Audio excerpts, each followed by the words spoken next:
Welcome to iPad Pros, the show all about using your iPad to be productive and get work done. I'm Tim Chen, host of the show. Well, exactly. I mean, I can't tell you how many times Photomator has saved us when we've had an old image and it's the only image we have of, let's say, a product shot or something, but it's like historic old and it's pixelated and really bad.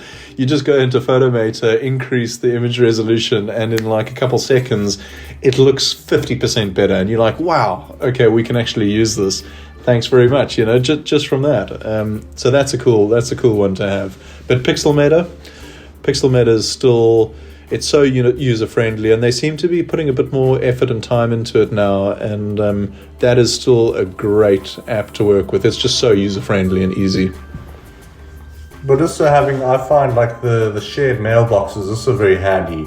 I mean, for example, if a colleague is on leave or something and now you need access to their mailbox, instead of them giving you all their login details, etc., you can then jump onto Spark because they're part of the team. You can then log onto that mail and use it that way as well. And then it's as if you are that person replying. So it's fantastic.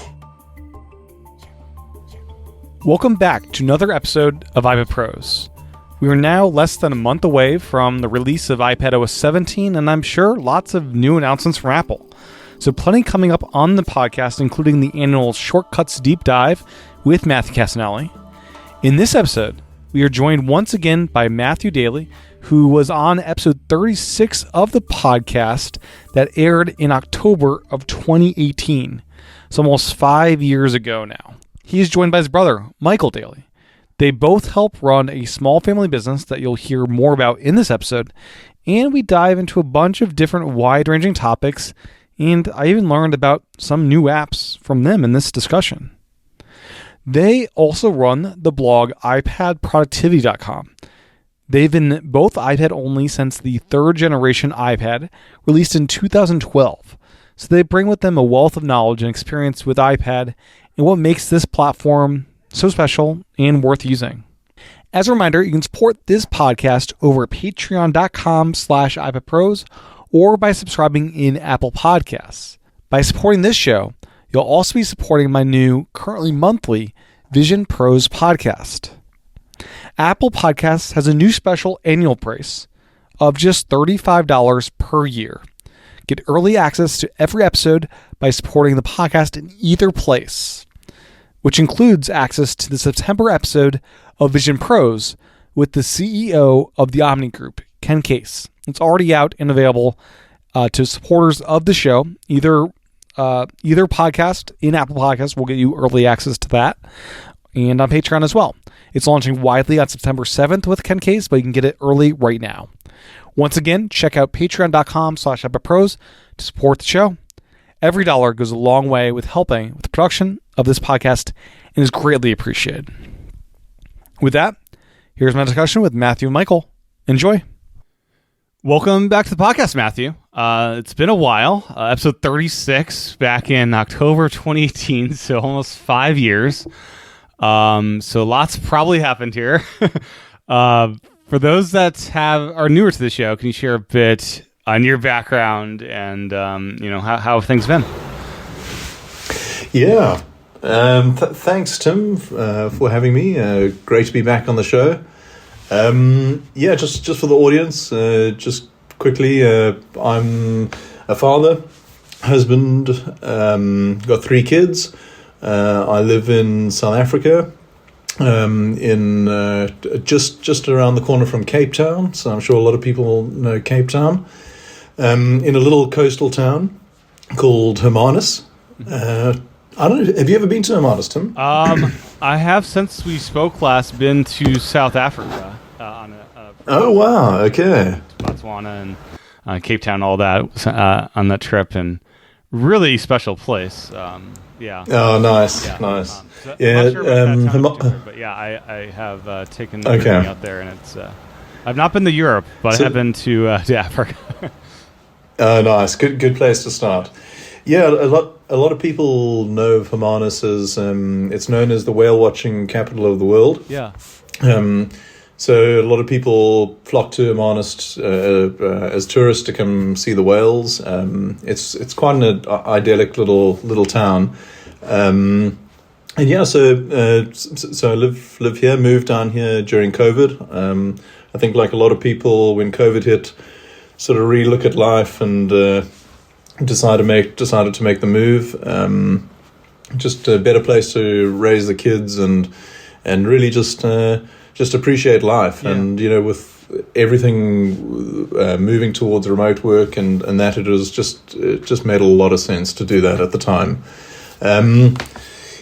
So just a bit of background on work before I give Mike a chance here. I've been in the business for 19 years now. Mm-hmm. So I work in a family business.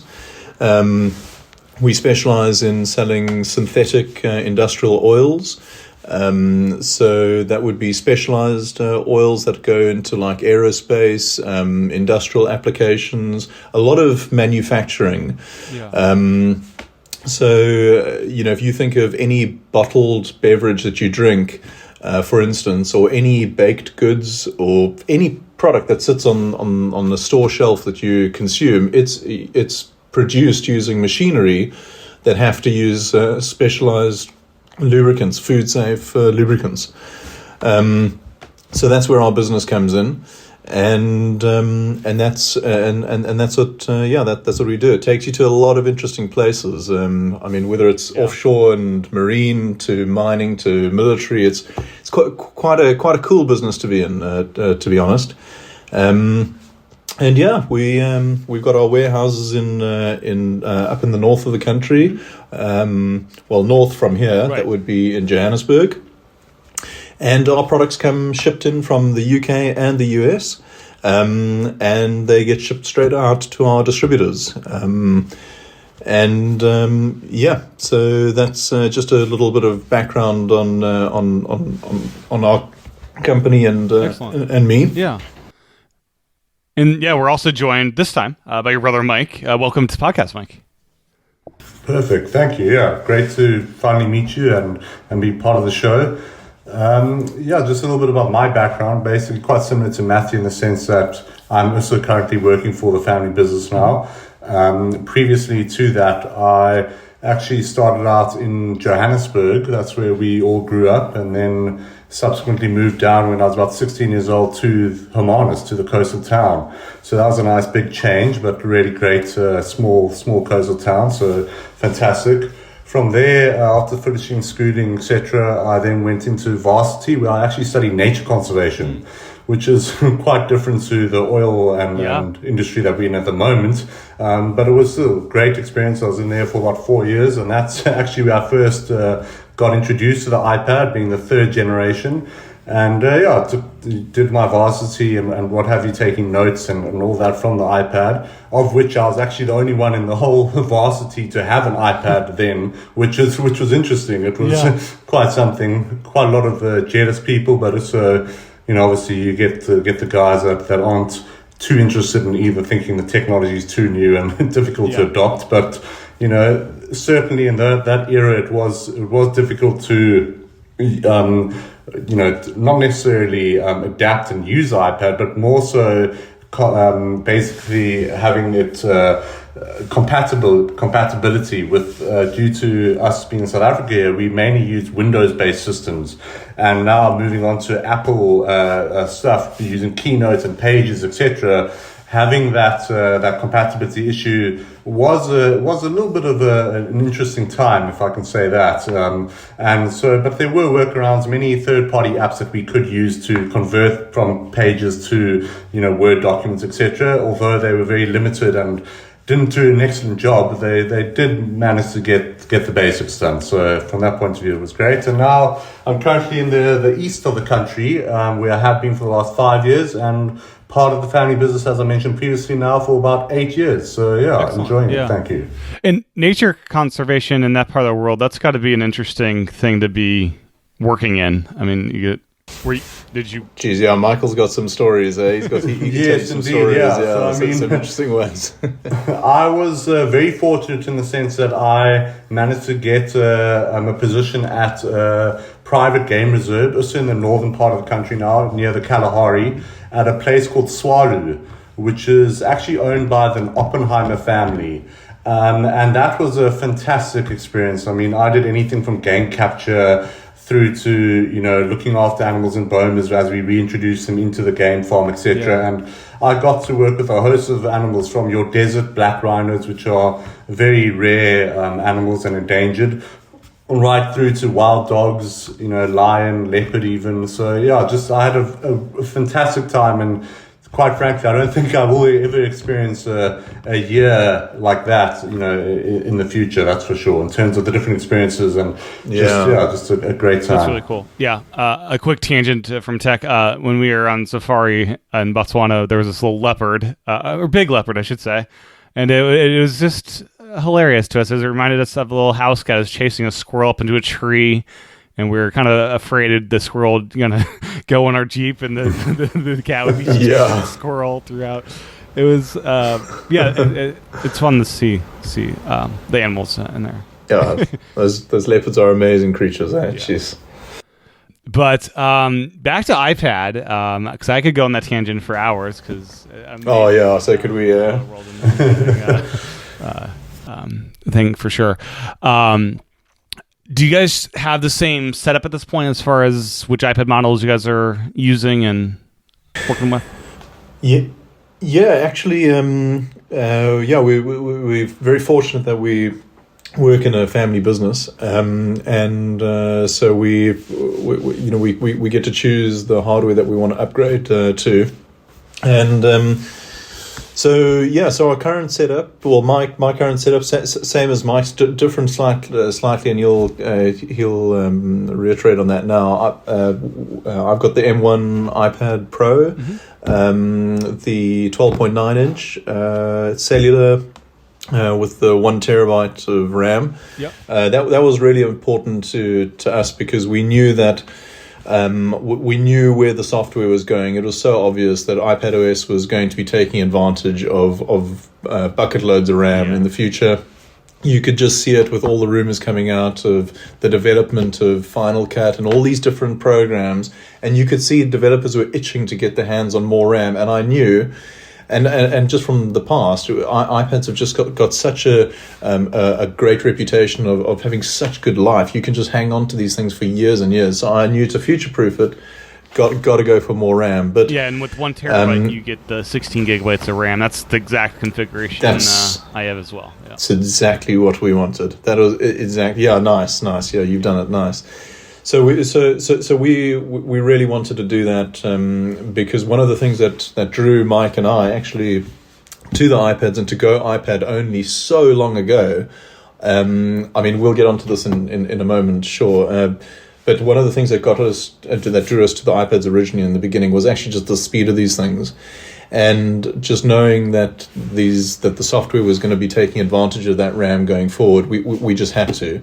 So the 1 terabyte and the 2 terabyte, as you know, were the ones that came out of the 16 gigs. And I can't wait to see what the new ones are going to come out with. Yes. Crossing fingers for what would it be, 32? Well, it's interesting. Possibly. When the M2s came out, there was that wonder, will they put 24 gigabytes, which that's capable of, in any iPad, like the 2 terabyte? That just didn't happen. So I do wonder if, M3 will finally make that jump to, third. It's got to be 24 or, because 24 is the max for them too, but no iPads have that on board yet. So, That's a good point. So I'm sure it's got to be 24, absolutely, yeah. Because they generally follow that suit with the iPad, with the MacBook Airs.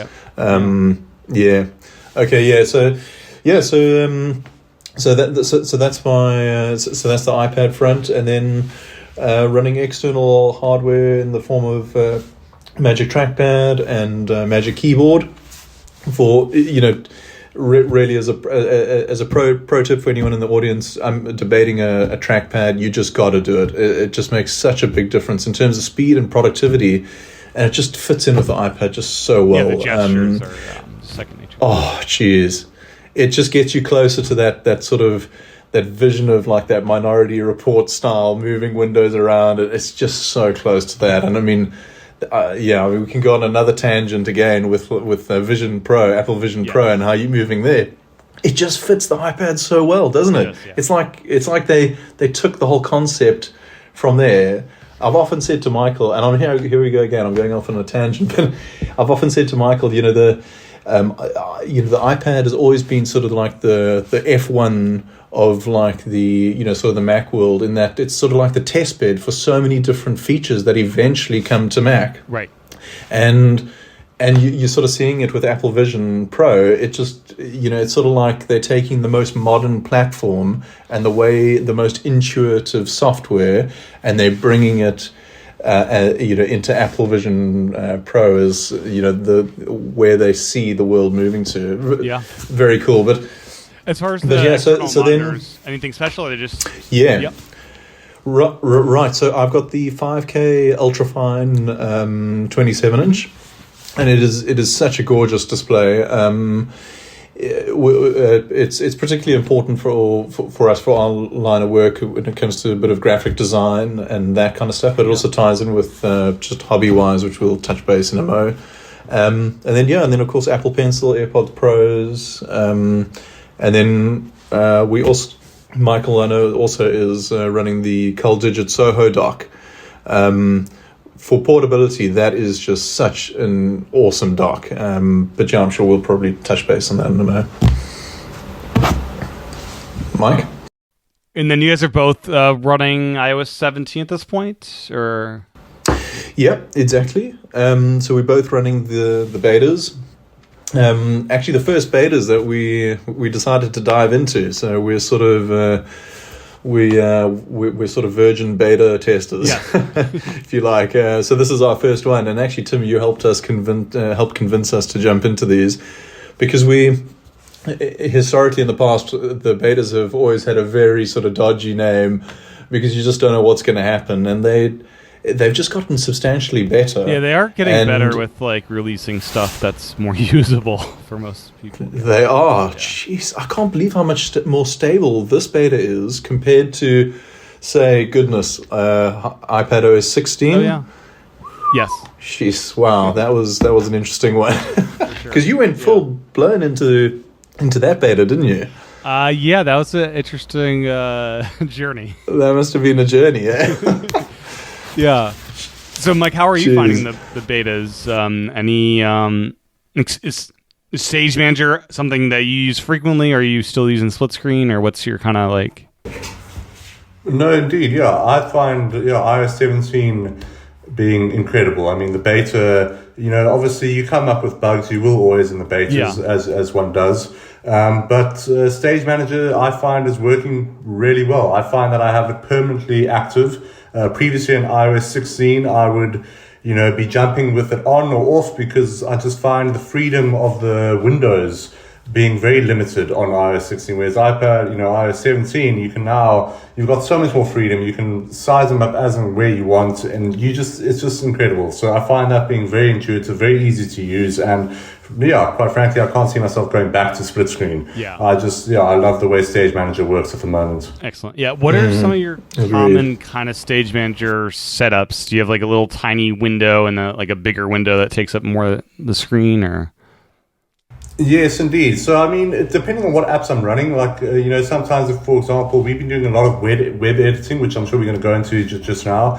And I'll have, for example, Safari open in one window, I'll have drafts open in another window, and then I'll have Affinity Photo in another window. And that will be one stage. Yeah. And then in a separate stage, I'll have another sort of referencing setup as well. And I just find that, being able to move those windows around for referencing purposes, although it's a little limiting in the sense that you can only have 4 windows in one stage. It's funny, now that we have small windows, I can want more of them since we have room for more. Yeah, exactly. So I do find that a little bit limiting and frustrating, but in general, I think overall I'm very happy with iOS 17, and looking forward to the final launch. Excellent, yeah. And Matthew, beyond Stage Manager, anything else in 17 that's caught your eye? I know for me, I'm just waiting for the App Store to open up with third-party apps for those widgets, but anything else? Jeez. Nailed it, Tim. On the money. I cannot wait for the widgets to start coming out. to have live widgets, I mean, where you can actually interact with the widget, it doesn't just jump you into the app. That is going to be so handy. I mean, if I have a look at my home screen right now, my home screen is just filled with widgets with my dock underneath, but they are all functional, usable widgets. Whether it be fantastical or the shortcuts widget with sort of 4 shortcuts that I frequently use, and then I scroll up through them, or PDF Expert, or we in our business we have to follow the exchange rates very carefully. So we've got XE as a little widget on our iPads. And I mean, there's just so many. It's just full, but it's all functional, and it's all just nice information at a glance that you can use. But I must say, I'm really looking forward to these apps starting to become properly compatible in the release, because there's a lot of nice apps that we use that you can see they obviously with it being a beta, they're not they haven't updated the apps yet to run 100%, and you can feel it, and you just sort of think to yourself every day, oh, I can't wait for this to be sorted. Yeah, a couple weeks here. We're close. Yeah, we are. That's true. We're so close. Yeah. So, when you guys are using external monitors, do you use your iPad screen at all? Is it kind of at your fingertips? Is it like me, where it's eye level on a stand, or are you just mainly working on the external and ignoring the iPad screen at that point?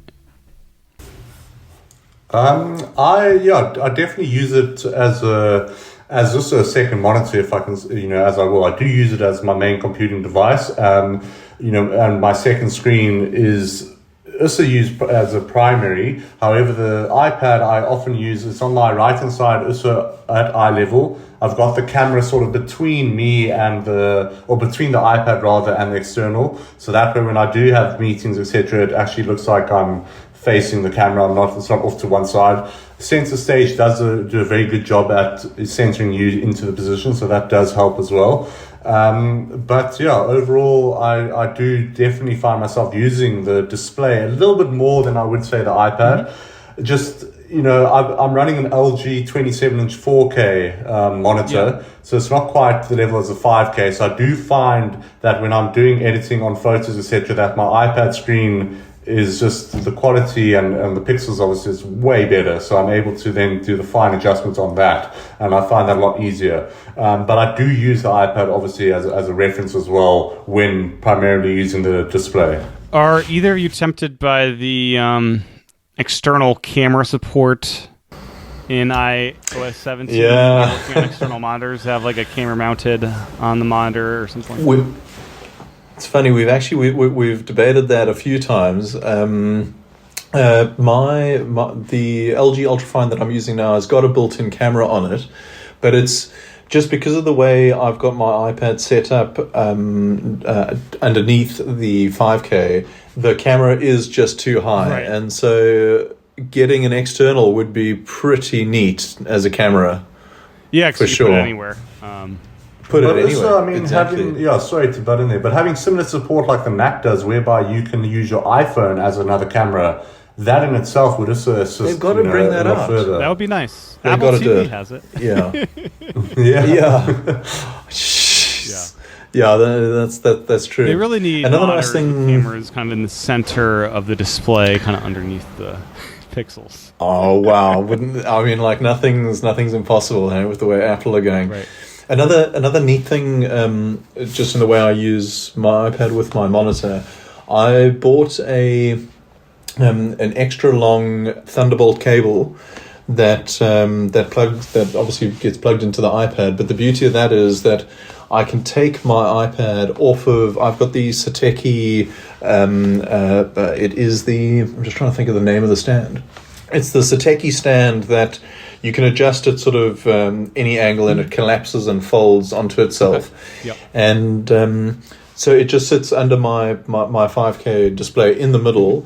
But the beauty of having a long Thunderbolt cable is that you can pick up your iPad and you can bring it right up close to you without having to worry about now your cable maxing out in terms of length. You can put it straight next to you, draw, sign, annotate documents, annotate whatever needs to be annotated, and put it back on the display. So you can sort of just move it around anywhere.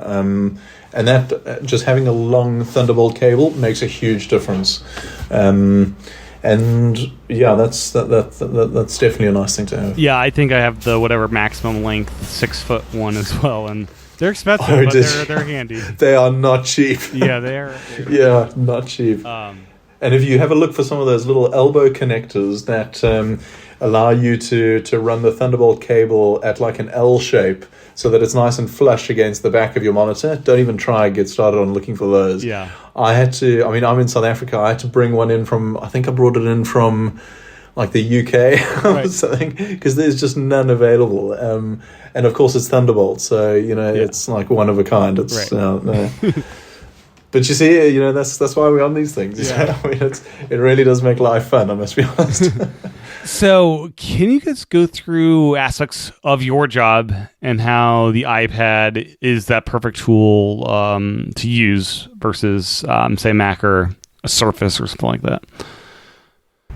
So basically, with the iPad, obviously, I mean, the speed of this thing, I just find it incredible how quickly it opens apps and how you're able to multitask so quickly. And that's what drew us to using iPads initially, was just having that. And then the versatility behind it, where you could take it anywhere. Yes, you can take a MacBook technically anywhere and what have you as well, but the iPad being able to be touch-based, and because we're dealing with a lot of customers' interactions where we're in the face of the customers as well as in our distributors who are selling the products as well, having the iPad being there that you can then simply just keep it on you, show the guys a video or do a demonstration, etc. on the iPad, take notes, etc. on it, all from one place. It's just, I find that being one of the very good selling points. Yeah. Yeah. Also the cellular, as we've mentioned, we moved onto iPad. I mean, my first one was the 3rd gen iPad when it first launched. You think how long ago that was? So I went. Yeah, that's the dock connector. iPad. Jeez, yeah, that's a long time ago. I mean, how that must be. Yeah, it's got to be 10 years ago. Pretty sure. 2014. There you go. Yeah, so that's nearly 10 years ago. And at that point, I just jumped straight in, went iPad only. And because, as Michael said, we do a lot of work in the face of the customer, that portability, but that screen was so clear. And the fact that we also had cellular, you just, in those days, you just couldn't dream of that kind of a situation on a PC. Well, excuse me. I'm looking at it now. Yeah. March 2012 is when iPad 3 came out. That's what I thought. I thought it was longer than that. Right, okay. So, I mean... And I went iPad only. There were so many guys. Every second person I spoke to was sort of like, "Geez, how are you doing that?" Right. And there were lots of workarounds. I mean, you couldn't even attach an attachment to an email back then. You had to use like third-party apps like iAttachment, and wow, that's going back. That's going back a while. But yeah, cellular was a big deal. The battery life. In Africa, I know certain parts you're just not going to have any service at all, but the parts that the factories are in, you have coverage there, and going from country to country, does that? It's a good question. Does like roaming? Is that, good for? It's a good question. In South Africa, we're very well covered. I mean, we're most of the country is operating off of 5G now. Mm-hmm. So in South Africa, you're well kitted. You've got no problems there. When you start going cross border, Botswana, Mozambique, Zimbabwe, well then that's another story. Then then the world changes. So there we just sort of make do with whatever's available. But I mean, if we add a customer there, we generally, if we cross border, we'll be at the plant or at the distributor's offices or what have you, and there we're doing presentations or showing the guys videos or whatever the story is. It's stuff that's saved locally to the device. Right. There you try and rely as little on mobile connection as possible. And you have 1 terabyte, so you can download as much as you really need to. Oh yeah, exactly. Yeah. Exactly, but in South Africa, it's actually it works really well. I mean, we do so many video calls and things like live on the ground on site, and so there's so much high data stuff that we do just locally at the customer on site. It works really well. Cellular's a with a the big video bonus. calls. Does the swapping? Do you use the back camera much in those calls to like show stuff off? Is that a thing? You know that's actually that I wanted to touch base on this. Yeah. One of the coolest things we did in a video call with one of our distributors, we were presenting to about 60 people, and we were showcasing one of our products, which actually it's a line marking applicator, and we were showcasing this product in our warehouse. And what we did was, one of our guys was at our offices in Johannesburg, and he was on the call. And so, he was talking to everyone, giving a presentation, what have you, just from his iPad normally. So, a lot of the guys thought that he was just on a normal laptop. And then I can't remember who it was. I think I started speaking, and then he switched off his camera, went downstairs into the warehouse, switched the camera around, and now he's effectively operating a live camera with Zoom functionality, focus modes and the whole thing through Teams. So then when I said right and launching and introducing this new product, here we have Richard taking you away, and then we switched to Richard, and here he is filming live this product, and guys just couldn't believe it. Guys are sort of thinking, geez, this is production value, Right. You just can't do that on anything else. You try to do it with the MacBook, that was and neat. good luck aiming the front-facing camera the right way.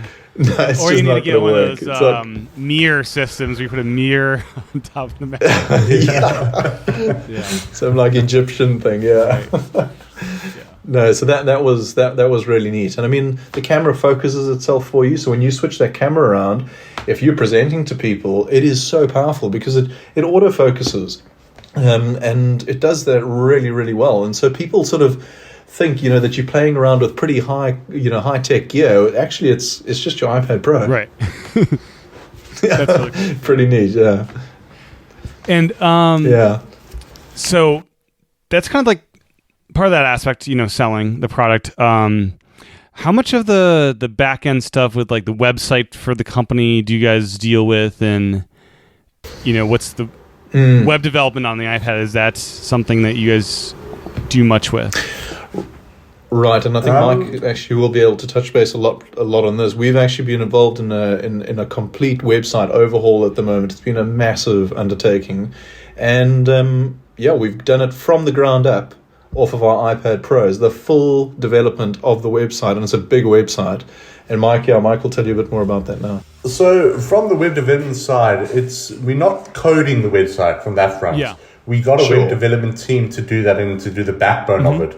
But we were inserting all the data, all the media, and we were then obviously editing all that media locally on our iPads as well, using apps like Affinity Photo, for example, was a big one, where we'd obviously have different layers and just, completely, changing the different photos, etc., that we had on there and the media files. Then, changing the resolutions, etc., to allow it to fit perfectly on those different areas of the website as well. Doing a lot of referencing whereby we would be taking text from our UK-based company, our head office's sort of website. We'd use one of our suppliers' websites, and taking information from there, converting it into drafts, and then converting that text over, then putting it into WordPress, which was the platform that we are using. And it was the cloud-based WordPress. We weren't using the app, so we were using it via Safari. Yeah, I find that's the best way to interface with WordPress. Yes, indeed. And initially, it was a little bit frustrating, dragging and dropping, I find, especially with large media files, it was quite difficult. It was a little bit of touch and go, trying to hold it over the drop zone for a while for it to upload, and then you could let go, then it would work. And at that stage, I don't believe there was an upload button. At least it wasn't working well on the iPad at that stage. And I know that they did do some updates to it recently, and now there are upload buttons, and it seems to be working a hell of a lot better. And those were some frustrations that we had. But overall, I found it, extremely easy to work with, and having the iPad the way it is with the display, we'd use as a reference, and I could have my iPad in front of me, with like an Apple Pencil where I could edit in the media documents, etc. right there, then reference it back to the display, etc. Having it working that way, I found it a lot more productive, and we were able to do it quite quickly. We have a very large website with, I think there's close to 1,000 different products that we had to upload individually with individual media files, as well as all the text that went with it, and, different links, etc., etc. So I think we are 9 months, Matt, of doing this website now. So and we are now at the end, so it's taken a while. And this is obviously on top of doing our day-to-day jobs where we're looking after customers and distributors and attending to mail. It's not like full-time website focus, So yeah. And I mean, we iPad. Sorry to interrupt you. We had 2 other guys working with us as well, because there's 4 of us involved in sales and on the website development side of things. So this work was split over 4 of us, and it's taken like 9 months. It's been so much work, but as Michael said, using your external monitors, being able to display all the windows out where you've got pages or different pages of the website open all around you, and like websites that you're pulling information from, or files that you're pulling stuff from, has just been fantastic. It's such a nice canvas to be able to work on such a big screen. It really has been excellent, and video editing. That was the other thing. I mean, we've got a lot of videos on that website, but we've had to edit them all locally to like South Africanize them to make sure that our details are at the end, to like cut them where they needed to be cut. And we've been able to do all of that very professionally in LumaFusion. It's amazing what you can do in that app, as you know, Tim. LumaFusion is just so good. The production side of things that you can do with that, it's brilliant. So we use that as well. And WordPress really does shine on a huge external monitor. Like it's a website that just craves screen space. Like you can do it on the iPad screen if it's full screen, but it wants as much space as possible. Oh, it does. So nice. I mean, I just couldn't fathom. I mean, if we didn't have our external monitors, we could have got it done. It would have been much more painful, though. But it would have been a mission, that's for sure. Yeah, it's kind of wild. Like we're only 2 years into external monitors, and like I can't imagine not having that support. No, it's actually changed the way I've looked at what I want next in an iPad. Yeah, because now screen real estate is no longer a concern, because I have this gorgeous, ginormous 27-inch, and so I'm sort of thinking, well, hold on a second, I could probably go smaller, because I don't need such a big screen on the iPad anymore. I could do an 11-inch, but just make it super potent, and then I'd basically work primarily from the external display. Versus and just have prior to this, like a 15-inch iPad. Which I still kind of want to see what that's like. I know, yeah. I know. But I mean, the then needs I are think different. with the 15-inch, sorry to butt in there. I think with the 15-inch, then you're sort of juggling now the portability aspect of the iPad and the pros with that. So it's like, how far do you take it? Right. That's. It becomes it's that whole thing. More of a desktop iPad than your portable one you bring on the road. No, I know, which I'm totally okay with. I mean, the bigger iPad, the better. And I mean, if they come up with a 15-inch, well, I can tell you right now, Michael and I are getting that 15-inch. We're not getting that thing. We have to as our next upgrade. But then it's going to become more desk, as you said. It's going to basically live on the desk, and that's fine, because we don't want to work from anything else. So if it stays on the desk all the time, that's cool. But right. It is nice to like take it around with you, work anywhere. The portability side of it still is just nothing compares. And have you dabbled with the Final Cut Pro for iPad yet? I know changing apps, like once you learn LumaFusion, like you have that down, like, and it's a lot to just get out and learn this whole new very complicated app as well. I know, and in fact, before Final Cut came out, I was really thinking about DaVinci Resolve. Yeah. Because I know you can do a lot with that. Yeah, but then, before... the entire desktop app in the iPad. Full especially if you do that little trick that enables all the hidden... there's all these hidden palettes that are by default turned off, but easy enough to turn back. Right.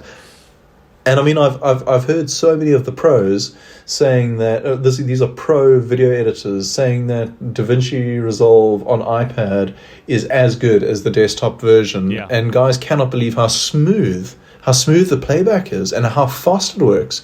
And a lot of guys are saying that unless you have a very high end machine, you just can't compare with the iPad performance. The M1 performance with DaVinci Resolve is just so good. Yeah.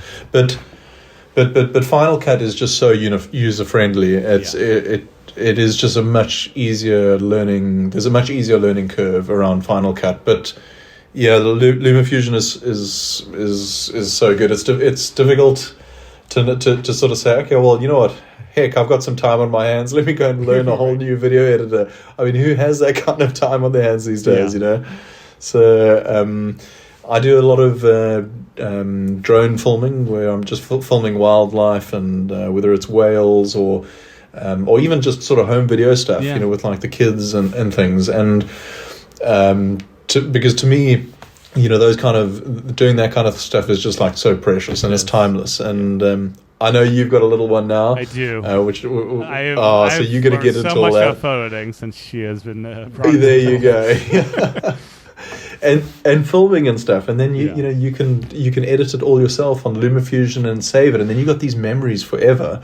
And I mean, what could be more important than that? So I've been doing a lot of that, and being able to do it on a larger screen is just so nice. And being able to do it with LumaFusion, it is so easy and intuitive. It really is just such a nice app to work with. You really don't feel like you're limited at all. Yeah, and their new multicam stuff is fantastic. I'm not sure if you've had a use for that quite yet. I've been tempted, but I've got to start thinking about what to actually like. You know, how do I want to make use of this? Because I really need that in my life. Like 3 adults filming the kids all at once and cut between it or something. Well, I filmed. We had it was one of our Christmases a couple of years ago, and I set up. It was about 4 years ago. I had to take my iPad, my iPhone, my wife's iPhone, and like stage them. So when the kids woke up in the morning, I could get different camera angles of them like running through the house. And then put them all together. But with multicam, that's going to be brilliant. Yeah, I heard an interesting scenario of like, you know, at a wedding you have, you know, a bunch of people just filming and then you use audio sync and magically, you know, edit, you know, stuff together from that. So, That audio sync is very cool. I've heard about this feature. Yeah, that's really neat. So how big is the company itself? And I know in your notes you mentioned IT support and helping perhaps people that are not nearby with. Is the whole company iPad only? So you're working with other people with iPads trying to get them up. So Mike actually handles our IT support. You know, we're a small company. We're only 13 people in our company. But you know, with that, you know, the whole office at ground level are working off of Macs, but all our sales team and even our MD is fully iPad only, and from that perspective, I mean, Mike, you'll be able to actually jump in now. I've got quite a few cool examples of IT support. So as Matt was saying, I mean, mainly the sales staff use iPads, and then we've got the guys that are based at the office. They are using Mac Minis and so MacBook Airs for those that work slightly more remotely, or even MacBook Pros. And so when it comes to the IT side of things, how I use my iPad, namely, is with remote control of those devices. So if they have connection issues with printers, etc., you know, then I can jump on there. I can use. I love the Screens Connect. I don't know if you're familiar with that. So I love that. That app works extremely well. Yeah. But for those, that don't know it, that you got TeamViewer as well, which is a very popular one, and then AnyDesk. AnyDesk also find works extremely well. That's instant connectivity. It's great, but Screens Connect is on a different level in the sense of the security behind it, etc. And I mean, it can be anything from as simple as, for example, the other day, one of the ladies at the office contacted me saying that they're having issues connecting their mouse to the Mac. And basically, without the mouse, you can't function because it's a Mac Mini. You can't really operate There's no it. backup trackpad. And so exactly. So I had to jump on there remotely and quickly just forget the device and reconnect it, and boom, they were sorted. So it could be anything as simple as that, through to anything more complicated, working on like remote desktop, but then remotely from my iPad connected to the one of the Mac Minis, jumping onto remote desktop, and then having to sort out connectivity issues from that point of view as well. And it's quite a wide scope. Okay, yeah. But I mean, like a funny example like that. If Mike, if we didn't have that connectivity to be able to virtually assist that Mac Mini, it would have been a real mission to actually try and connect that, get that connection back for that mouse. Yeah. And Michael's able to do it remotely across the country, in seconds. I mean, that Screens app is brilliant. Yeah, and it's nice with the Magic Keyboard. We have trackpads and keyboards all the time now. Yes. Because I assume you guys are both using the Magic Keyboard case thing when you're not at the desk. Is that accurate, or? Yep. Exactly. Actually, I mean, it's always nice to take a break and get out and work in a different environment. It keeps the creative juices flowing, and just nice to have a change of scenery. And I mean, nothing works better, and I think Michael shares the same view in our opinion than the Magic Keyboard. I mean, the trackpad is on that Magic Keyboard is unrivaled. There isn't another keyboard case that is the same trackpad feel. But also, again, just being able to de-dock it off of that case and just dock it again, and the quality of it is just so nice. So yeah, that's definitely our go-to case for working out remotely, or working when you're seeing customers or you're at trade shows. It's just nice and easy to be able to set up and get going. Yeah, for sure. And it packs away nicely. Works on a plane beautifully as well. Yeah. Mike, you mentioned earlier graphic design, with the website and stuff. Is Affinity the tool set you've mainly using, or are there other apps that you dive into as well? Initially, but this is going many years back, I was using a Pixelmator. Yeah, great app. That was one of the first ones that I actually started to use, and I really loved that. And then diving into doing a little bit more complex things with layering, etc. I then did a little bit of research and found Affinity Photo. And I found that being, was an extremely good and useful tool to have in my arsenal. And I landed up doing most of the editing on that. I'm not a photo editor by trade or anything of that nature. This is all just self-learned and going onto tutorials and just trying to see how to do things. And I must admit, if I'm not doing a lot of editing, in a month, the next month when I start trying to pick it up again, it can be a little bit frustrating trying to learn all the tools and find out how it all works again. But you do pick it up easily. But I just find Affinity Photo just seems to work extremely well with the iPad. And yeah, I just loved it. Yeah. Excellent. A little pro tip for guys that Mike and I have learned. Affinity by far, as Mike's saying, one of the best editing apps, because it just has so much. But the problem with Affinity Photo, as I've heard you mention, Tim, on the podcast a number of times, is it is complicated to use. Yeah. There is a big learning curve to using it, but it is so powerful.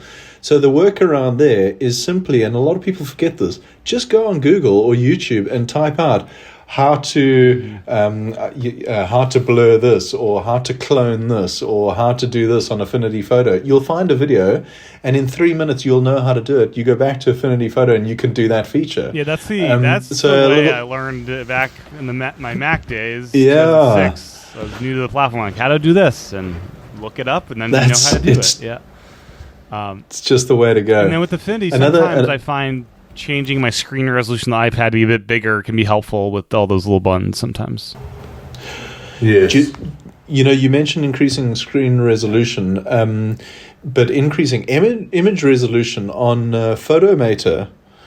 That is such a nice little It tip. Can save if you want to doing the ML. Oh, it can, hey. Yeah. For putting photos up on a website, or for using it in, like, whether you're editing a brochure or a pamphlet or what have you. Is that pretty useful, blowing stuff up to be a reasonable looking thing when it's big? We're talking like, Well, exactly. I mean, I can't tell you how many times Photomator has saved us when we've had an old image and it's the only image we have of, let's say, a product shot or something, but it's like historic old and it's pixelated and really bad. You just go into Photomator, increase the image resolution, and in like a couple seconds, it looks 50% better. And you're like, wow, okay, we can actually use this. Exactly. Thanks very much. Yeah. Just from that. So that's a cool one to have. But Pixelmator is still... It's so user-friendly, and they seem to be putting a bit more effort and time into it now, and that is still a great app to work with. It's just so user-friendly and easy. Yeah, that's the one I initially learned on. It's still the easiest user-friendly one to use. Like, it's scary of all those kind of apps. It's true. Yeah, we like Pixelmator. No, that's a good one. Yeah. So as far as the M1 iPad, we talked about external displays. Any other aspects of that, that chipset, that iPad that makes it kind of essential versus kind of the older iPads, and what would make you didn't get the M2 because there wasn't much there, hover or whatever, and a little bit faster, but what chip improved? Like, are we set to like the M5? Like, I'm pretty happy with the M1. Like, what? Yeah. Us too. We really speed and power for us is a big deal, and a lot of people sort of think, oh well, why do you need so much power on the iPad? The M1 is so fast and what have you. But really, when you are jumping between very large complex spreadsheets with like rows and rows of formulas per cell, when you're jumping in from that straight into like a graphic design app, straight into like, let's say, potentially LumaFusion, or back into a very large PDF that you're busy editing, and you've got all these things laid out in front of you, and you're using Spotlight search in between, and you're using the Safari and what have you. When you're snapping between those apps, it makes a big difference to your whole work experience and ultimately your productivity if your machine is running super, super fast. Yeah. Because at the end of the day, you want the machine to keep up with you. You don't want you to actually having to be slowing down to keep up with the machine, if you know what I mean. Yeah. And so for RAM us, does keep stuff on board. It makes a big it makes a big difference. And opening and closing documents, we opening technical data sheets and stuff all the time, very, very quickly for reference, and snapping backwards and forwards between things. And again, one of the things that we love with the iPad and like the trackpad and the external monitors is that you can throw things up, you can spread things and jump into them, zoom in, zoom out. You can work very, very quickly. I mean, Tim, if you watch Michael work on his iPad, I mean, he is so fast, doing what he needs to do, and his brain is just working, and he shares his screen often with us in these meetings, and we're just watching like everything happening at like 100 miles an hour on his iPad, and I'm just like wow. I mean, like some of our other colleagues that they're like, Mike, just slow down, we actually can't see what you're doing here, and that's M1, but we're not like geniuses or anything like that, but we just want to be able to work quickly, and you want that performance. It really does make a big difference.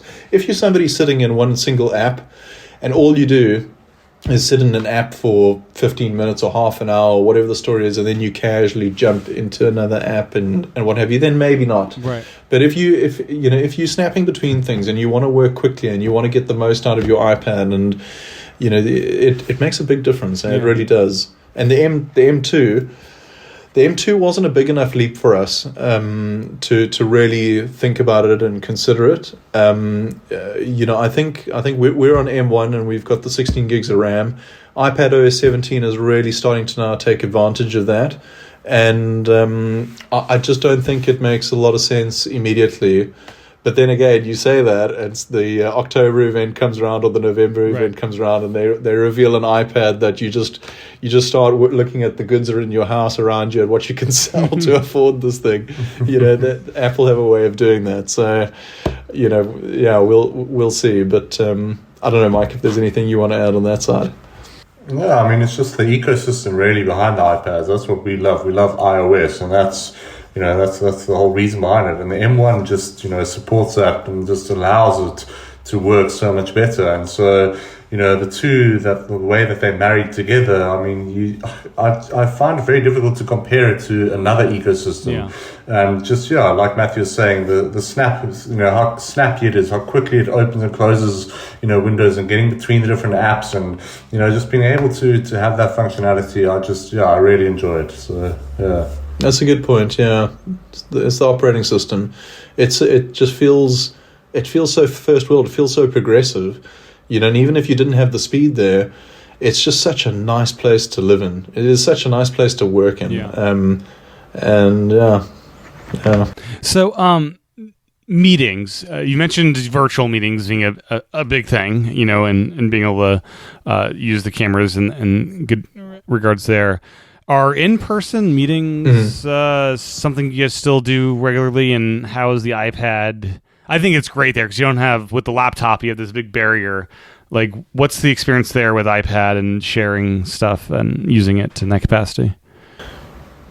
Yeah, that's true. The barrier that a traditional laptop creates in front of a customer, it definitely has an impact on the meeting. There's no doubt about it. I mean, we primarily are salespeople. That's what we do, and being able to lie your iPad flat, it makes the meeting feel more open. It makes you feel more approachable. It doesn't feel like you're hiding anything. You're not sitting behind something. You're not sort of protecting yourself from the customer, so to speak, by having something up. It makes the whole place, the whole meeting environment feel very much open and more transparent and honest. And it does. It makes a big difference. I actually recently just got the iPad Mini, the new one. Nice. What is it? Is the fifth, the fifth or the sixth? The fifth. Yeah. It's the sixth. And I got that just for meeting notes, because when you're in a meeting, it's, again, you just don't have to have anything up, and you can just write in front of you. And so now you're probably thinking, well, you've got an iPad, the iPad Pro 12.9, why don't you just use that?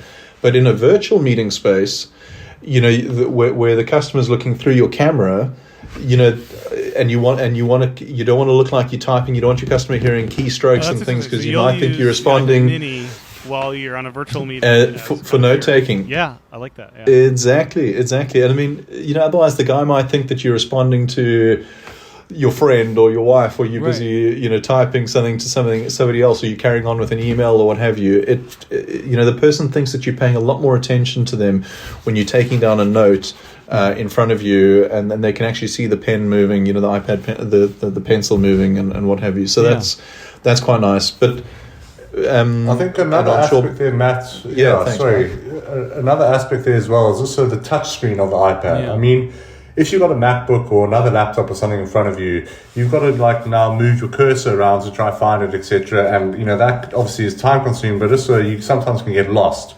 Whereas with the iPad, you simply just use a finger and touch where you want to, and it's immediate, and it's less noisy, and it's far more easier and experience. And I find that's right for face-to-face meetings as well as even virtual meetings. And so having your iPad in front of you, being able to just touch the screen without having to get lost with the cursor and etc., I do find that as being quite useful. Yeah, the direct interaction. Yeah, Exactly. We do a lot of our interactions with our customers. To answer the second part of your question, there, it's very much split. So there's still quite a balance.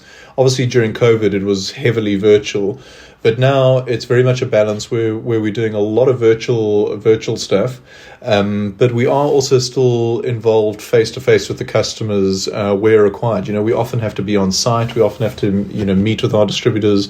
And so that kind of stuff, when you're there, then you just lie the iPad down and you're taking notes. But virtually, it really is a pleasure having such a high resolution camera as well. It was funny. I was with one of my colleagues, and we were presenting to a customer, and we always sort of like to have a go at each other because he's a Mac user and I'm an iPad user, and he actually came from an iPad and went to a Mac when the new M series Macs came out. Yeah, and so he moved to that, and he likes to sort of chirp us on advantages that he's got, and we chirp him on advantages we've got. But in this meeting, he's always gone on about how, no, there isn't much of a difference on the camera and what have you. And then we went into this meeting, and he said, you know what, maybe we should actually just use your camera, because you know what, there is actually quite a difference. And that was quite funny. But yeah, just on the camera, there's a big difference. And And the other thing that people don't talk about a lot is actually the studio quality microphones on the iPad Pro. You've got, I think there's 5 studio quality microphones on the iPad Pro, and that quality of audio is really, really impressive, especially when you're in a meeting, and you can tell the difference. Yeah, you really can.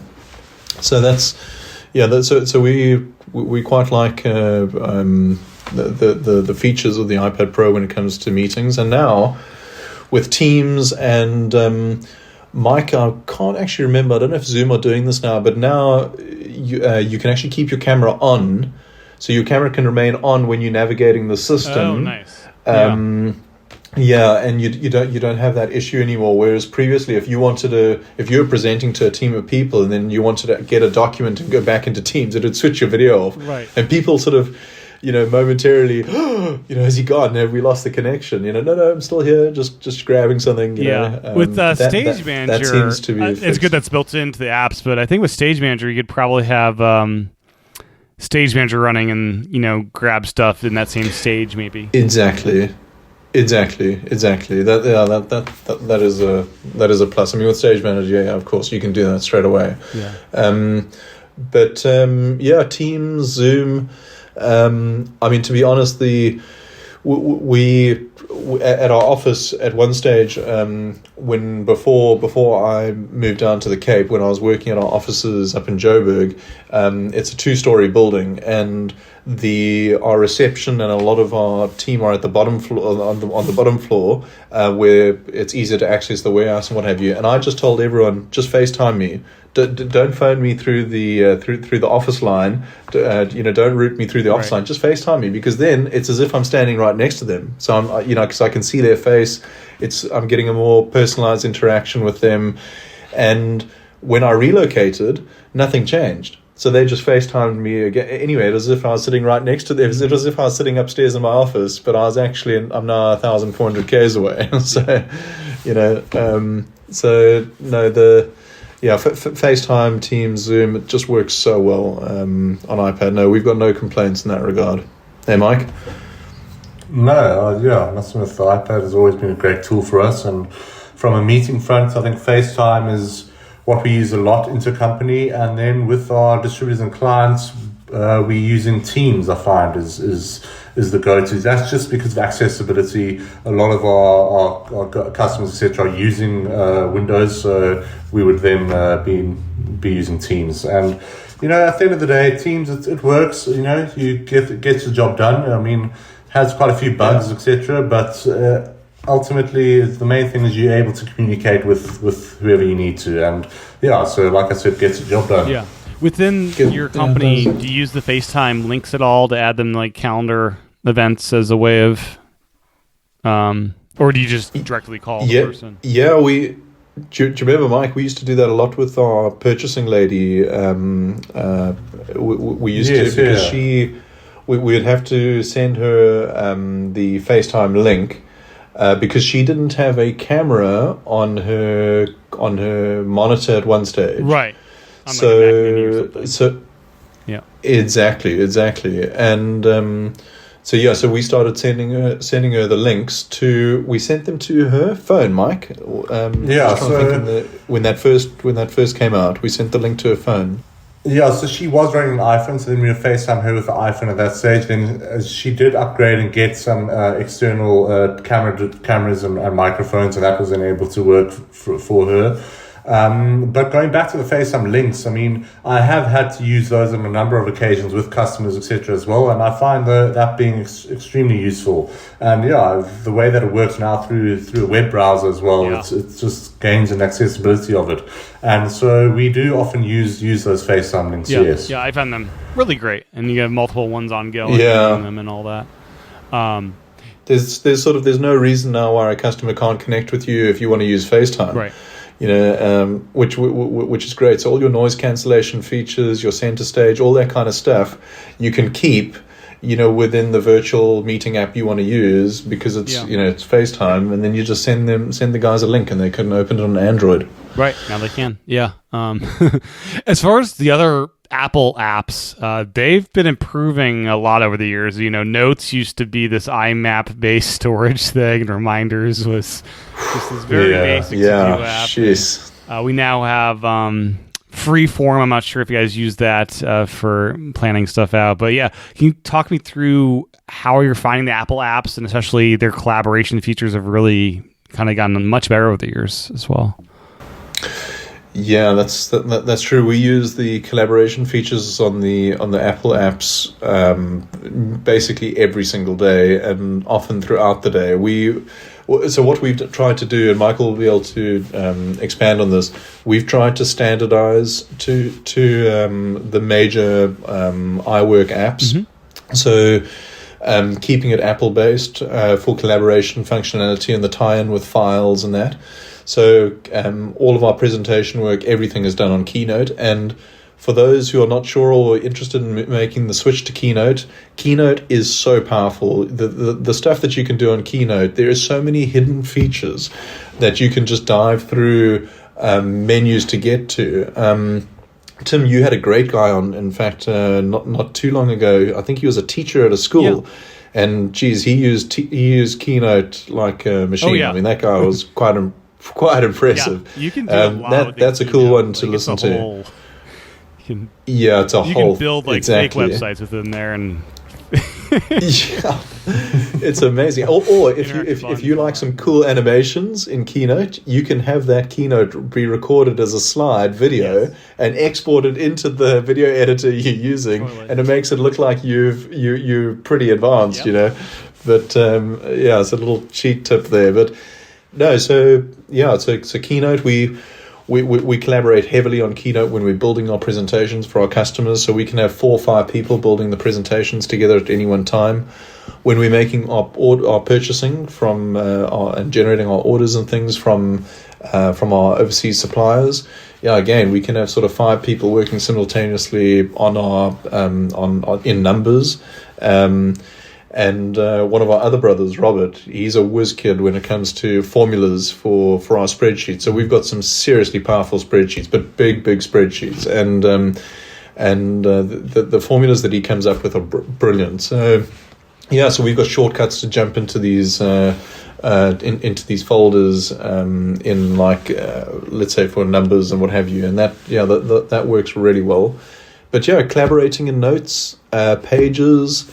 We collaborate a lot in files, so we have company shared folders in files, whether it be brochures or data sheets or just supply information that everyone can access, and you can fiddle around with the parameters in files quite well. You can choose who sees what, and you can remove certain access and things. They've come quite a long way. So the collaboration side of things, we work a lot in collaboration across the iWork suite. Mike, I don't know if you want to expand on anything on that side. No, I think also just being able to share those links, because we're all using Apple. Being able to share all those links via iMessage just makes it that much easier to connect and to collaborate whatever document we may be working on. So whether it be pages, doing quotations or doing other, literature, doing letters, etc., or, numbers where we're doing complicated spreadsheets, and being able to all put our input in there and being able to see who does what, and then you've got the quick activity fields as well where you can see the history, etc. I just find it really, really great to be able to do that. And I think it just shows, where this is all going and what it's actually capable of. So it's just fantastic. Have you guys found a use of Freeform yet? This big whiteboarding application for, I don't know, we've talked about it a lot, actually. Yeah, we've talked about it a lot. We definitely can use it, and I think we're gonna bring it on, particularly when we are brainstorming and fleshing out ideas for, let's say, front of store advertising displays, or fleshing out ideas for new accounts or new leads and things that we want to start taking more seriously and looking at.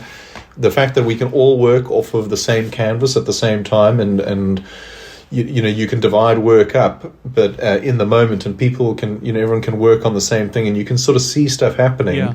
And the way that you can add photos and videos as well, and different media, right? You could put like to this screenshots unlimited of different canvas websites that you could mark up and put in there and things like that.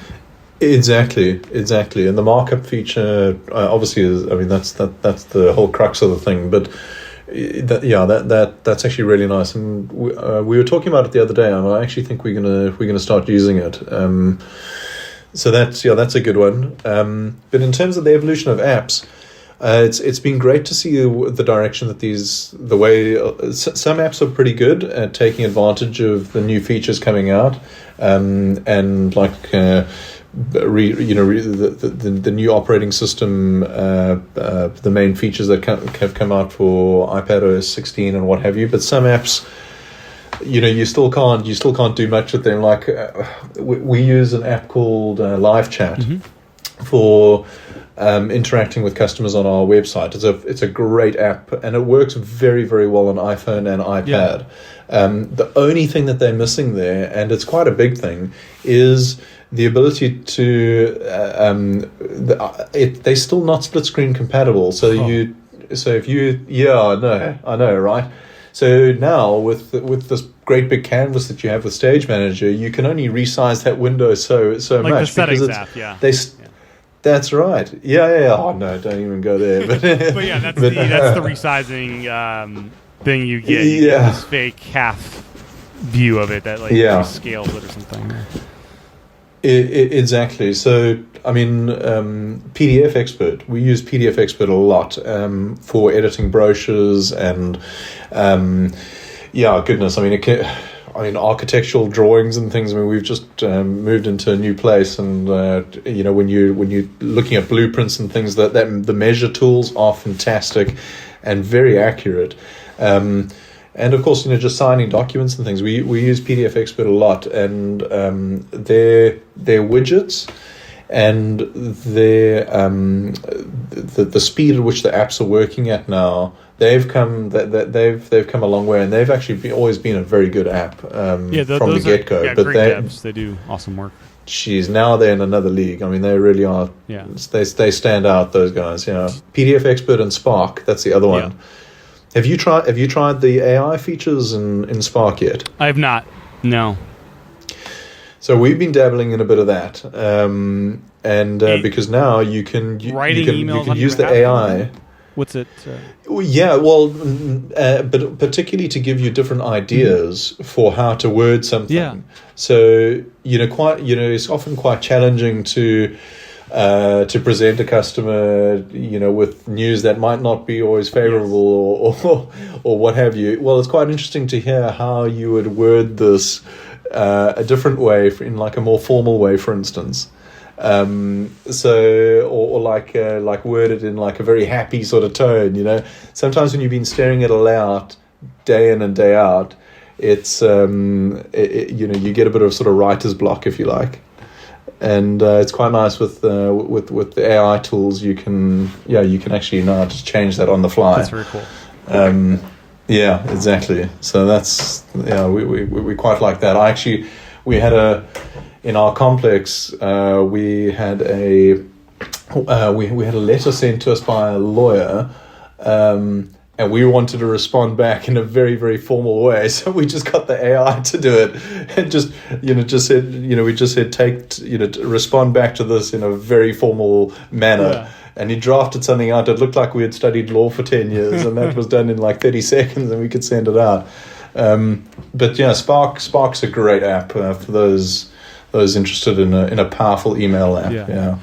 What are you using these days on the email front? To Apple Mail. Are you? I had been using Spark, and then I don't know. Let me give this a shot with iOS 17, and yeah, I'm enjoying just the built-in app right now. I think Spark makes a lot of sense for us because we collaborate a lot with one another, and we always, we get involved in each other's communications a lot as well with customers, etc. And being able to then, chat to your teammates on Spark, directly without having to have links, etc., in a separate messaging app, etc. I find that very useful. Feature. Yeah, the Spark within business that's a good point. Makes total sense to me, and the collaboration within there is just great. Because you can have in Spark for Business, the collaboration features in that, you can have, first of all, you can see when all your colleagues are reading a mail and typing at the same time. You can, let's say you get a mail from a customer, everyone can comment in a very iMessage-like fashion underneath that mail, so you don't have a mail thread that's 30 emails long. Yes. It's just concise and short with little responses from the team, and then you've got your final mail that you can construct. But you can also construct mails live together, which is a feature that we use. So let's say somebody in the business wants to send a mail out, but they want you to look at it and review it. You can collaborate on it together and edit it live, and then they just send it out on their side. That's super cool. And that's quite a powerful. But also having, I find like the shared mailbox is also very handy. I mean, for example, if a colleague is on leave or something, and now you need access to their mailbox, instead of them giving you all their login details, etc., you can then jump onto Spark because they're part of the team. You can then log onto that mail and use it that way as well. And then it's as if you are that person replying. So it's fantastic. That's really cool. And assigning. And imagine if people go on vacation, mail. That makes that process so much better. You don't have to send like an out of office. Maybe you could have someone cover your desk and not worry about that as much. 100%. And I mean, in South Africa, we have an issue with load shedding, which are basically power cuts that happen fairly frequently. Yeah. And so, sometimes the office will be without internet connection or etc., and therefore they're unable to get to their mails. Then they can simply phone us, and we then able to respond if it's an important mail, or able to then do it on their behalf, etc. Yeah. So, it works really well. That's really cool. For brochures, is that something you guys do in Pages, or have you guys switched over to Affinity Designer, which is or Publisher? Sorry, their new app for that kind of work. Mike, do you want to answer this one? Yeah, sure. Basically, we don't really design brochures from the ground up because we have suppliers in the USA and in the UK that they're not our parent companies, we're an independent entity, but they are the brands that we represent here. So you'll use their brochures and maybe add on top of it your branding to it from that baseline. 100%, exactly. And then we also edit out, product lines that we won't supply or in South Africa or that don't fit our market. Yeah. We can then also edit those out, etc., and then do it that way. And then for that, to be honest, PDF Expert has been working extremely well for us, for that sort of stuff. It's fairly basic editing. I mean, it's not extremely complicated. Yeah. And so, I find PDF Expert, works wonderful. Yeah, it's a great tool. And but PDFs, you're able to just... You do need... Yeah, you do need the Pro version, which gives you there are some nice features there, like being able to compress a file, or there are a couple other nice features, I can't remember off the top of my head, that we use often that I would recommend. If you're looking at PDF Expert, do look at the Pro version. It's worth every penny. For sure. Yeah, and that's nice thing with PDFs. You can really, as long as they're not flattened or whatever, you can kind of like make it your own for that kind of stuff. Yeah. Any other work-related stuff we haven't covered yet before we move on? I think Monday.com, Matt. That's the one app that we haven't really touched on that we do use a fair amount.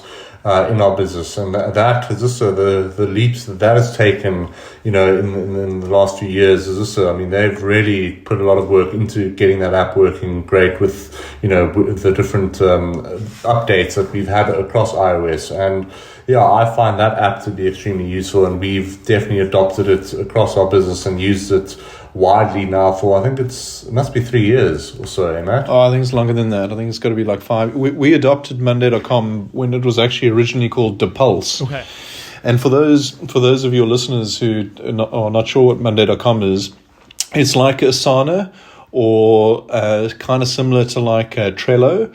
So for an organization, if you've got tasks or like a project and you've got other people who are assigned to different aspects of that project, this is a great way to manage and track different things that are all connected to maybe a single point. And Monday.com, it's an Electron app, but they have gone for, you just can't believe the development. I mean, what you can do now on the iPad on that app, it's really impressive, and it works so seamlessly. So that's an app that we use. It's just integral to our business. It's built into all of our departments in our business, and that means that live we can check straight away what's happening, like in our warehouse, from a logistic point of view. Yeah. So we can go onto that app anywhere in the world, and we can just see immediately live what's happening. So what's going on? Are there goods being sent out? If so, what is the goods that are being sent out? And you can track it through the process. So you can see, okay, this product's being pulled for this customer or for the shelves, and I can see that the next step that has to happen is this person's got to check it, and then it goes to the next step, and you can see these things happening in a very colorful sort of way as well. It's very pleasant on the eyes. It's not like a boring app to look at. It's a very easy app to read. It's a nice one, and it's seamless with your iPhone.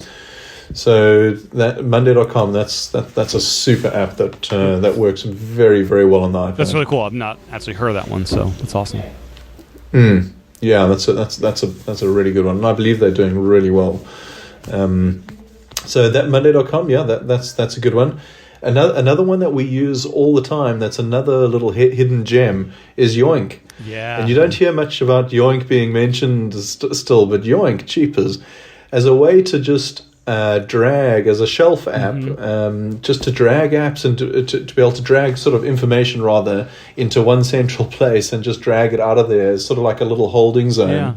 I used to in Files have a folder called Drop Zone with a little helicopter emoji. And you just drag information, drop it there, and then you don't mind what's sitting in that. It can be it can be all disorganized. It doesn't matter because it's just a little central drop space. Yoink just handles that in such a nice way. And so Yoink is as an app to drag information, files, videos, photos, anything into as a little holding area, as opposed to dropping it onto your desktop, because obviously you don't on iPadOS you can't drop stuff onto the springboard essentially. Imagine during the website just work, that would be a really handy app for that kind of stuff.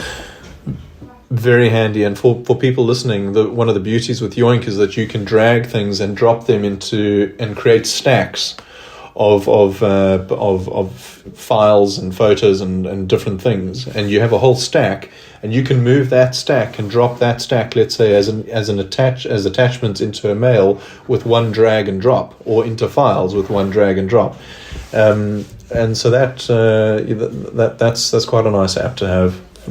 For sure, if you're taking the iPad seriously, definitely. I would also, I think Shortcuts is also an app that we take advantage a lot of, and the leaps and bounds that's also come is also incredible, and the compatibility it has now with other apps as well. And the list is just growing and growing. And I find that app to be extremely useful, especially from the widgets as well on our home screen, just to have those shortcuts located there. And with the new widget features coming with iOS 17, I think that's just going to be very interesting as well, what we can do with that. Do you have a favorite shortcut that you just, every time you're running, you're like, oh, this is great?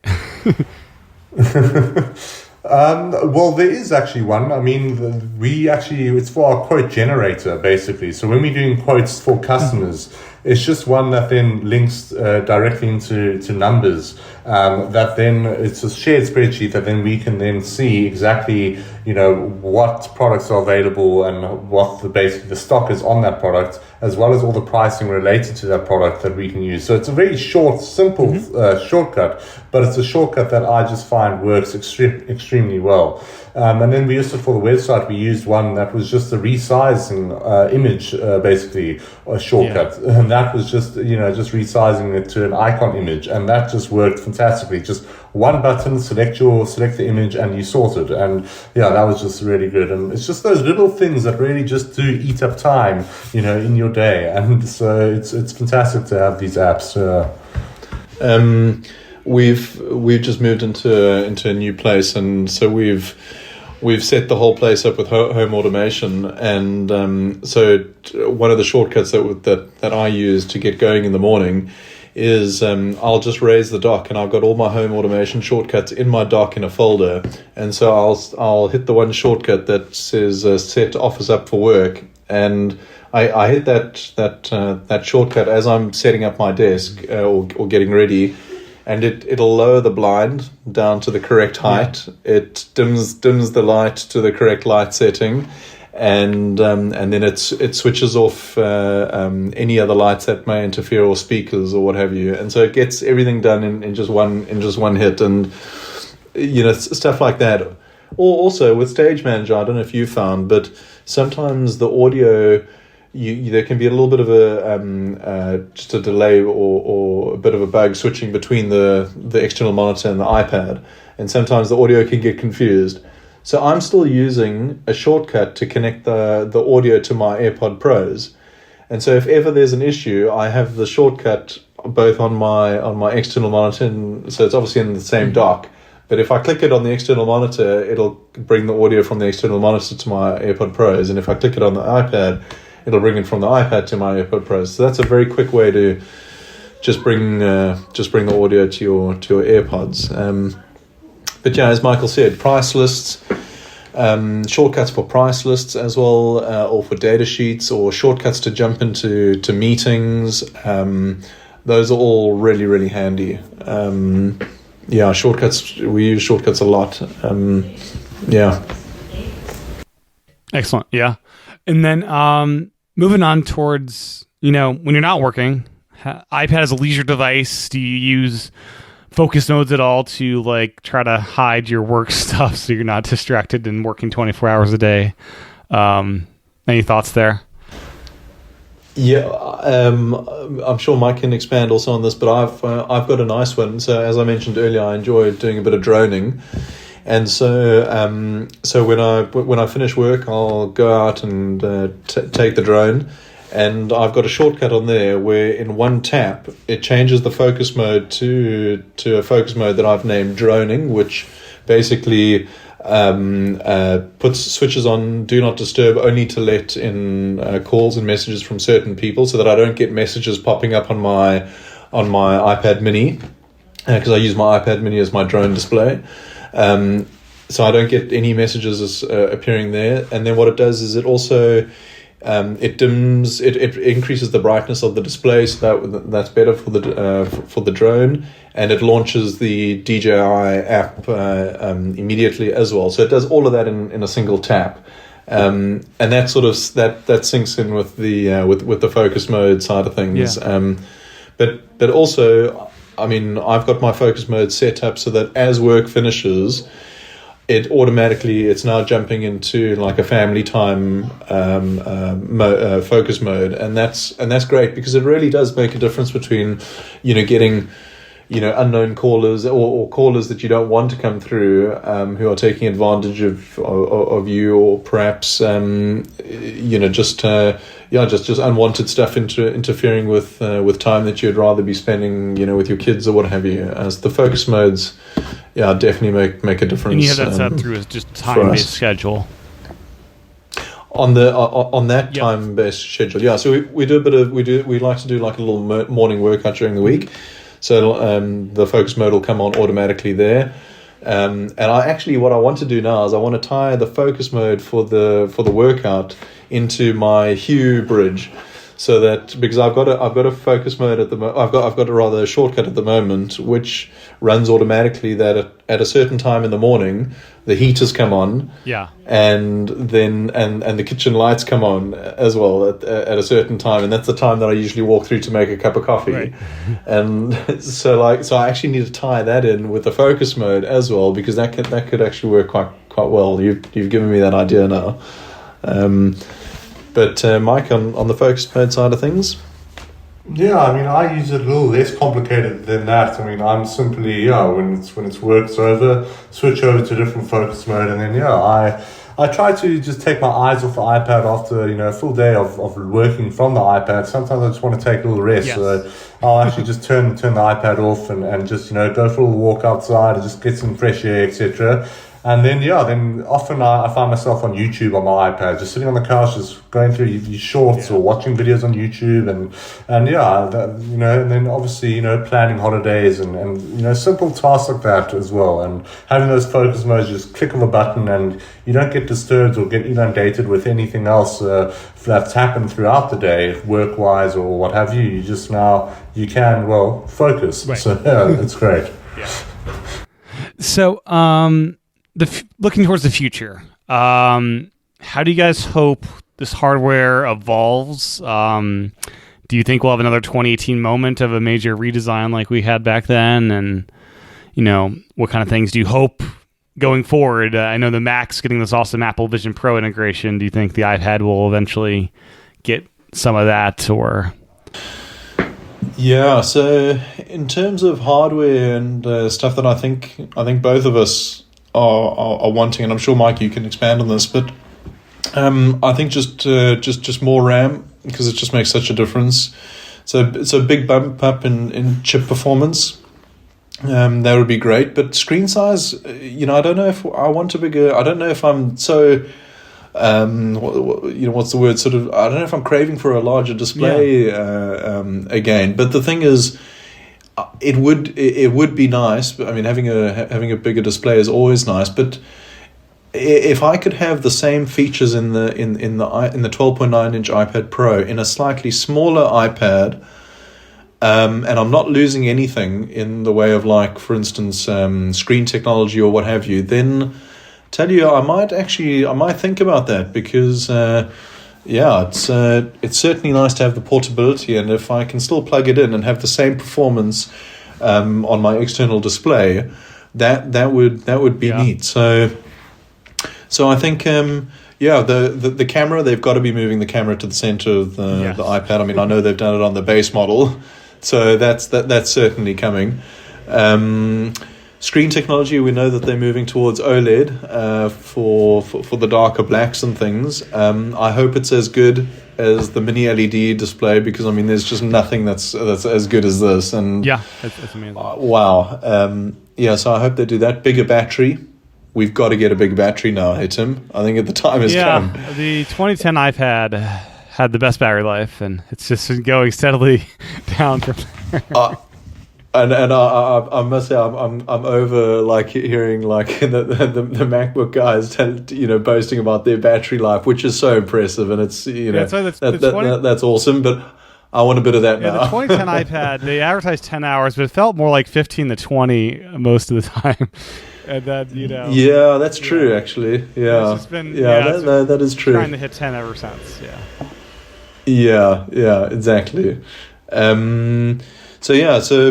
look, larger iPad, that's probably the de facto. We'll probably land up doing that. But this external display functionality is certainly getting me to rethink the display size of my primary iPad. That's for sure. And your side, Mike? Yeah, I mean, the future of the hardware with the iPads, obviously, it's tricky to say exactly where they go. I mean, look how far they've come. I mean, it's just incredible what we can do with those iPads now, and being able to transition from having to use Windows-based PCs and Mac computers, etc., now to primarily only working from your iPad to do everything with not having to rely on a single other device for that is just fantastic. And going forward, like you're saying, Tim, I mean, for the Vision Pro, I can see that incorporating into the Apple ecosystem. I mean, into the iPad and iPadOS ecosystem, and I can see that working definitely in the future. Something that I thought would have been incorporated a little bit more would have been, I think it's the LiDAR technology that the iPads have. And, I think that could then obviously be incorporated within, your Vision Pros, headsets, etc. as well. And I think that technology, I can't see why it wouldn't work on the iPads and why it couldn't be incorporated with this ecosystem either.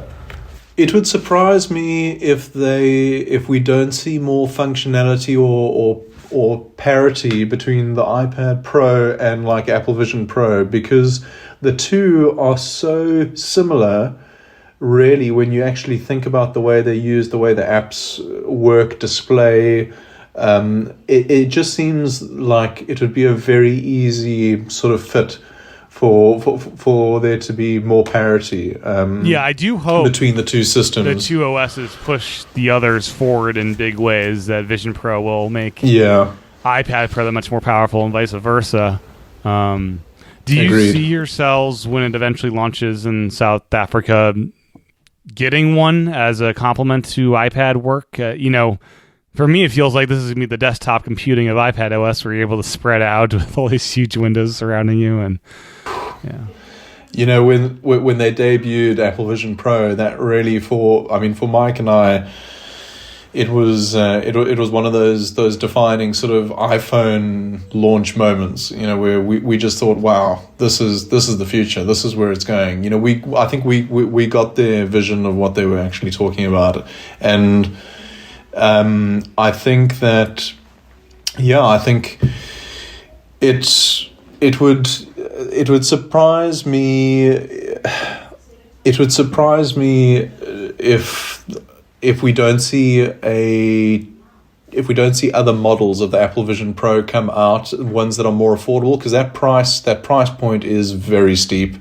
But ultimately, I don't think we're there yet, but ultimately I could see this replacing my iPad. Yeah. Because it's the kind of operating system that is very similar to iPad in the way it works. It's the same kind of operating system that lured me into the iPad, that is so different to a traditional operating system like your Mac or your PC type system.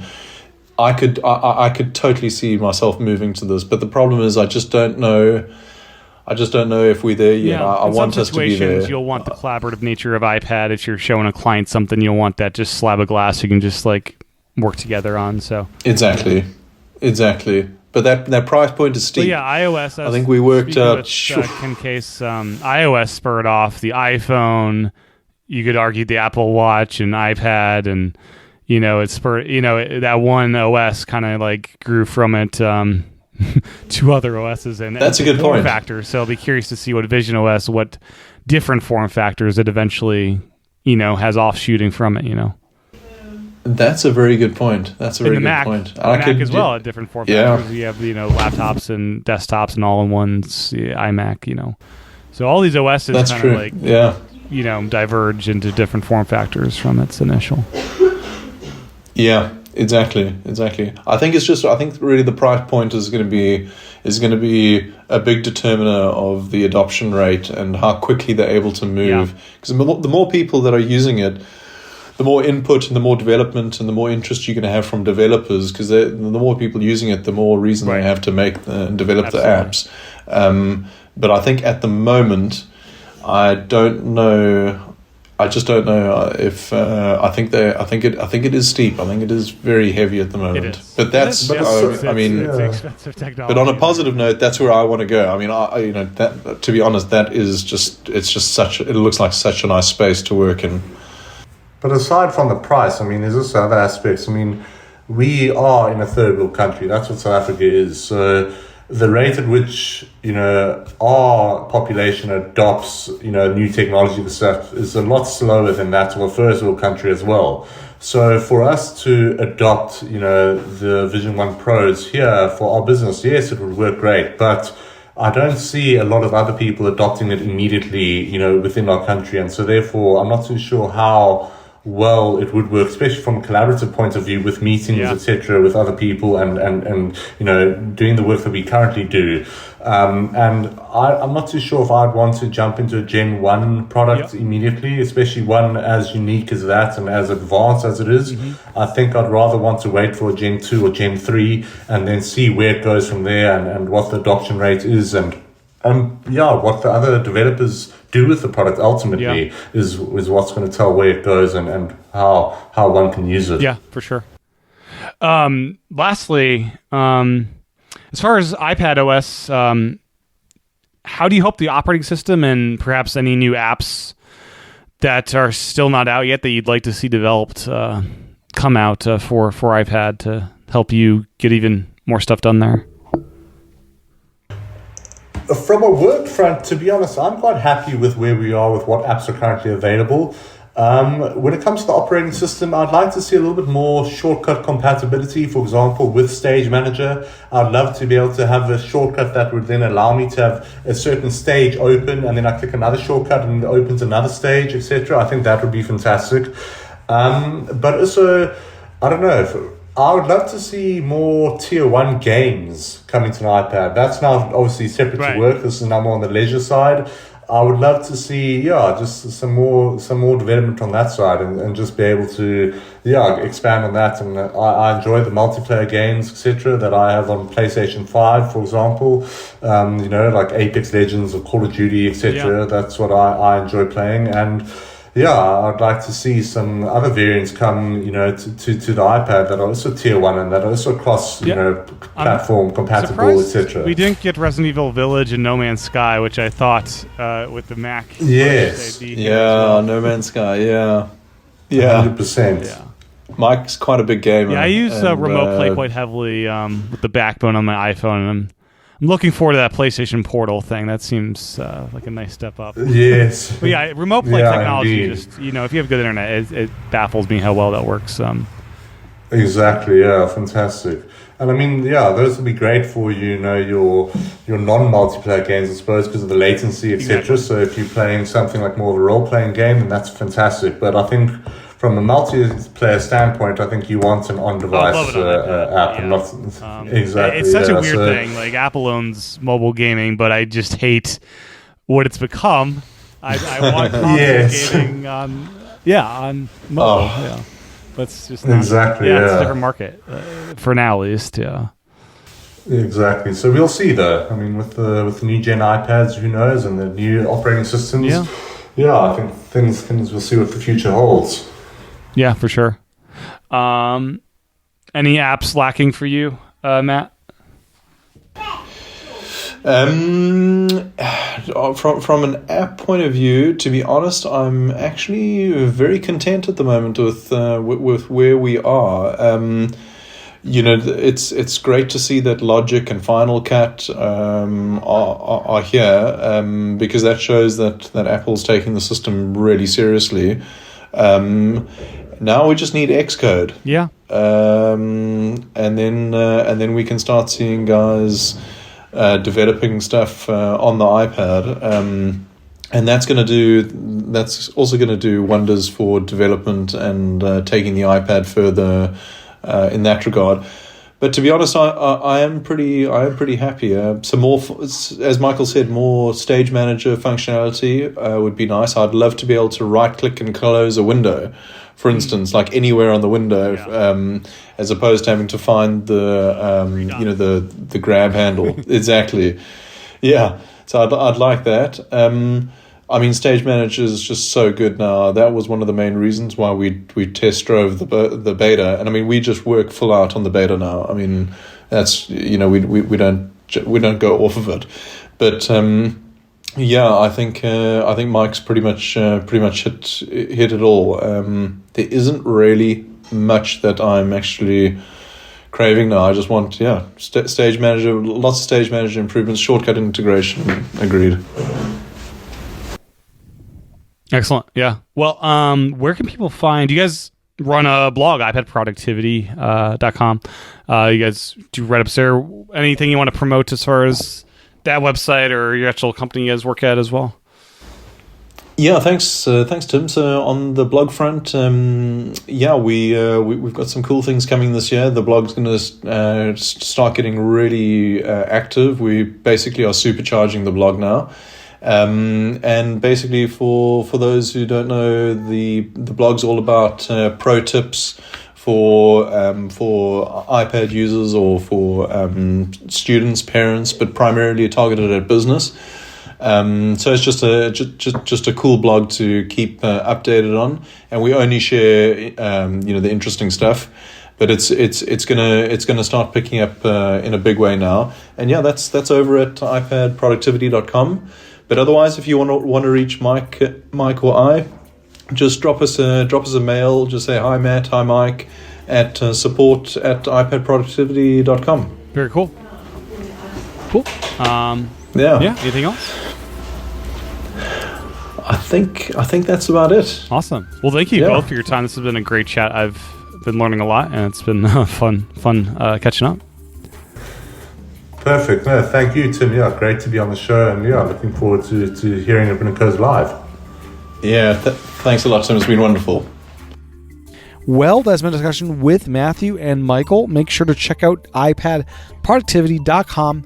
My thanks to them for their time recording, and thanks to you for your time and attention tuning in. As a reminder, you can support this podcast over patreon.com/iPadPros or by subscribing in Apple Podcasts, which has a new yearly price of $35 a year. With that, I'll talk to everyone again real soon.